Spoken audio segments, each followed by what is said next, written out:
Que nós vamos hoje trazer a mensagem da parte do Senhor.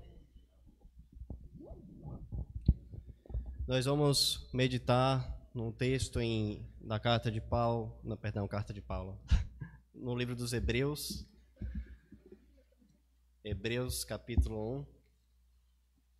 Nós vamos ler somente os versículos 1 e o versículo 2. Peço que os irmãos, depois de lerem, deixem o texto aberto, que nós vamos então explicar esse texto.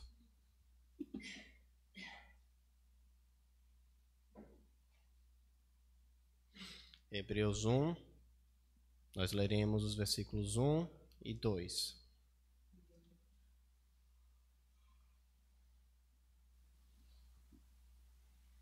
Amém?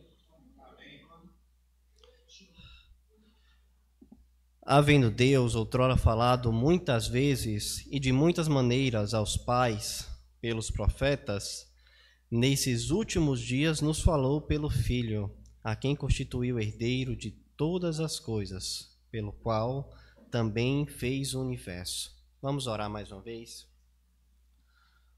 Bondoso Senhor, eu te agradeço, Pai, pela tua misericórdia e graça que concede que nós possamos estar juntos como o povo de Deus, Pai, no dia que a Ti é destinado, meu Deus, para louvar o Teu nome, Pai, bendizer-te, meditar sobre a Tua palavra, Deus. Eu te agradeço, Pai, em Tua bondade e graça, pela revelação do Teu Filho, Senhor, e te peço, Deus, que nesse momento o Senhor use de graça para todos nós, meu Deus, e tenha misericórdia de mim, Pai, que falo do Senhor em Tua presença, Deus. Nos concede a graça de sempre, Pai, temer ao Senhor e buscar viver aquilo que o Senhor nos tem ensinado. Abre nosso coração, Pai. Em nome do Teu Filho, nosso Senhor, eu oro. Amém. Amados irmãos, a carta de Paulo aos Hebreus, ou para melhor entendimento aqui, aos judeus, falei Paulo de novo. A carta aos Hebreus, Paulo não é autor não, viu gente? Isso é disputado. Aos judeus, foi escrita dentro do seguinte contexto histórico. Cristo havia morrido e ressuscitado. Os seus apóstolos e discípulos pregavam que Cristo era o Messias, o descendente de Abraão, aquele que trouxe a salvação.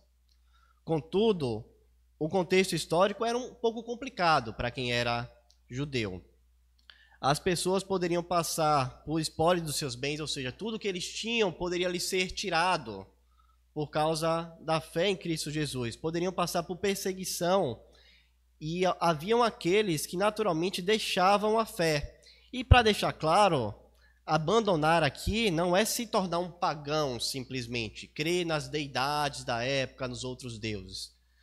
Eles simplesmente estavam pedindo para que a pessoa, além daquele Deus, aceitasse outras coisas, né? Mas aqui, os judeus, eles achavam que tinham a opção de simplesmente voltar aos ritos judaicos, porque eles tinham permissão para exercer a fé judaica.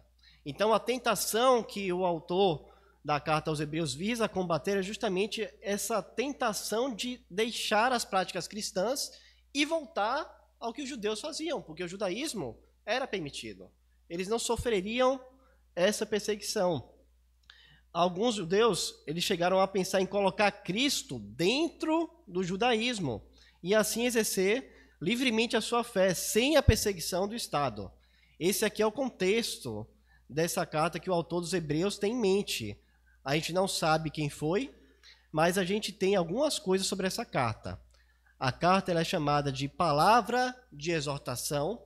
Lá no capítulo 13, 22 está marcado esse termo. E esse termo, palavra de exortação, quer dizer que isso é uma pregação. Então essa carta ela foi escrita como uma pregação.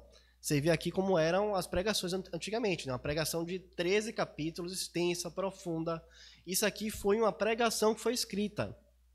E o tema dessa pregação, que também vai ser o título da mensagem, é Cristo é superior. Claramente esse é o tema do livro de Hebreus. Cristo é superior. Superior ao quê? Superior a todas as alianças passadas, como elas se revelavam, superior à lei cerimonial. Cristo é superior aos anjos, Cristo é superior a tudo. Cristo é superior, esse é o tema da mensagem.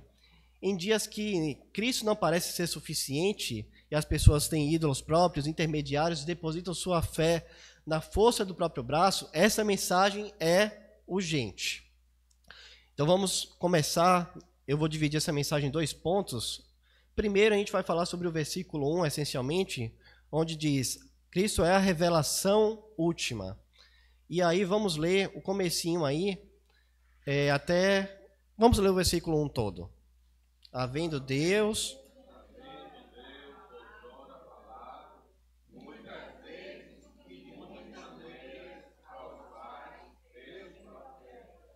Amém. Bem, meus irmãos, primeiro ponto aqui, havendo Deus outrora falado, a menos que Deus se revele, não há qualquer esperança. Louvado seja Deus, porque Ele de fato fala conosco, como o próprio livro de Jó disse sobre a incapacidade do homem. Porventura desvendarás os arcanos ou penetrarás até a perfeição do Todo-Poderoso? Aqui é importante dizer, Deus, ele faz esse movimento, ele vem e ele se revela.